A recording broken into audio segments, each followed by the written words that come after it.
Now you put water into a cup, it becomes the cup. You put water into a bottle, it becomes the bottle. You put it in a teapot, it becomes the teapot. When you put water in the cup, it becomes the cup. When you put water in the bottle, it becomes the bottle. When you put water in a teapot, it becomes the teapot. Be like water. Empty your mind. Bruce Lee's philosophy, his quotes, they are timeless. They live on forever. And he really was one of those celebrities who I don't know anyone that dislikes Bruce Lee. There are a few people like that, like Keanu Reeves, Steve Irwin, Crocodile Hunter, rest in peace. And I think Will Smith before he did the thing. But yeah, I really think Bruce Lee was one of those people too. And in 1972, he reached out to Kareem Abdul-Jabbar. By then, they had formed a friendship.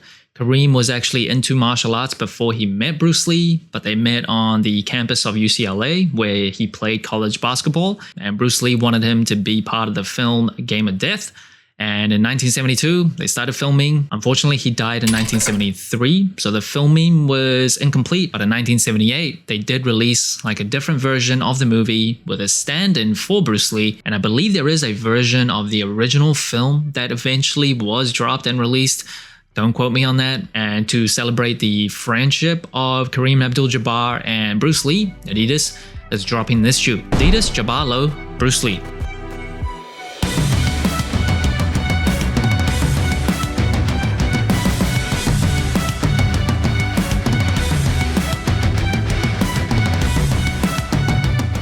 And this shoe first dropped on August 30th for $110 in the United States. The Jabbar Low itself actually dropped all the way back in 1976. It was the first Adidas basketball signature shoe, so it really kicked off a new era for Adidas, really marked a very important milestone. And Kareem Abdul-Jabbar, if you didn't know, basketball NBA legend, champion with the Milwaukee Bucks. He then went to the Lakers, won a bunch of champions there. He was known for the skyhook, his signature unstoppable move. First impressions of this shoe. Honestly, the Jabbar Low is a very, very kind of simple but very wearable shoe. It's not exactly like my favorite type of shoe, but it's very clean. And in terms of like the color of the shoe, the yellow is quite bright. If I'm just looking at the shoe in a vacuum, it's like kind of like a yellow traffic light. But when you play into the theme of the iconic yellow that Bruce Lee wore, yeah, this looks really cool. This is one of those shoes when you know kind of the inspiration behind it, you absolutely understand it. And the materials on the shoe, it is completely suede. The suede here, for a shoe that is $110, it actually feels pretty good. It is more on the hairier side, which I don't really love. I prefer more of like a smooth, plush type of suede. But this, it feels pretty decent. And in terms of the stripes, it is just leather. And going up the tongue, it is just leather as well. Very, very thin cut of leather. It's not like anything premium there. And on the tip of the tongue, printed, you will see the Adidas Abdul-Jabbar logo, of course, and his famous skyhook there is not mismatched. So it's the same logo on both the left and right shoe. And on the heel of the shoe, you'll see Bruce Lee's signature there. That is like stitched onto the shoe, so it's not printed. But on the booty tab, you will see debossed right over here, Bruce Lee's very famous kick logo. And the shoe just comes with one set of laces, just black laces out of the box. There's no like yellow laces, no extra sets. I think yellow laces would really fit this shoe as well if you want to go for a more kind of monochromatic type of look. But no, just black. And in terms of the cushioning, it's very, very ancient. You would just see this rubber cup sole with a bit of texture to it.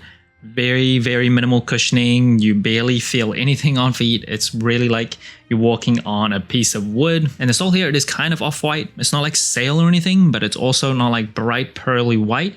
And then on the outsole, rubber outsole, herringbone traction, that still works really well in my opinion. And the rubber here, it is actually pretty thick, and a cup sole usually is more durable than slightly more updated cushioning like polyurethane or Zoom X or Cushlon, fancy type of cushioning that you see in modern day shoes. In the insole of the shoe, I don't want to rip it out, but it is a scene with Kareem Abdul-Jabbar and Bruce Lee. I loved how they gave us custom insoles for these.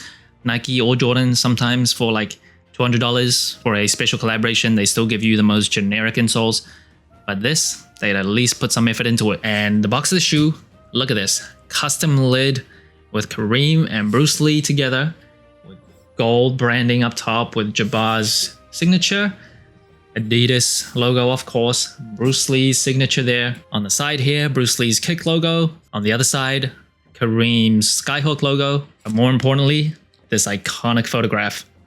I love that. And in terms of sizing and comfort, I am a wide and flat footer. For this shoe, I just stuck true to size.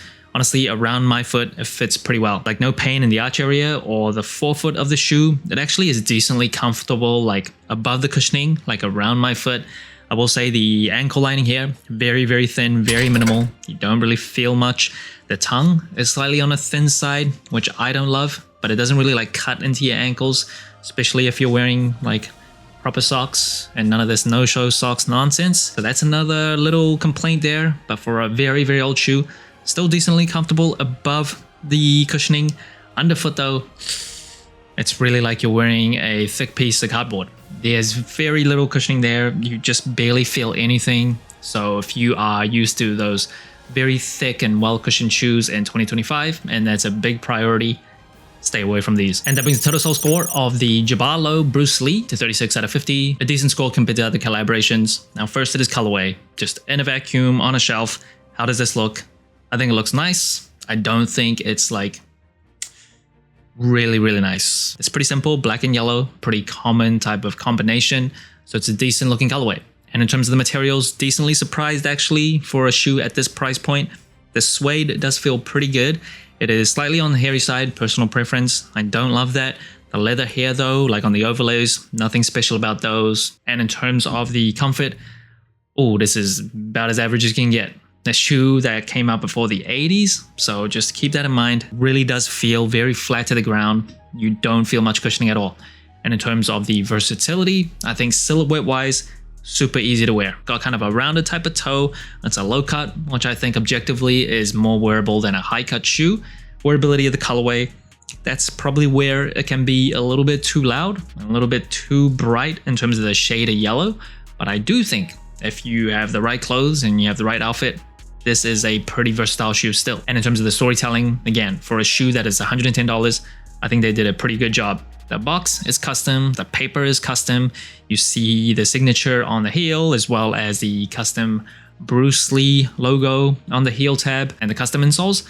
Honestly, all really well done. I was not around when Bruce Lee was still alive, when he was at his peak and really at the height of his stardom, but his influence is gigantic. I had to get this shoe just off principle. So that's it. Thanks for watching. So inclined. Let me know what you think of the Jabbar Low Bruce Lee. Like, subscribe, comment, all the good stuff. And remember, tomorrow may never come, so wear your shoes.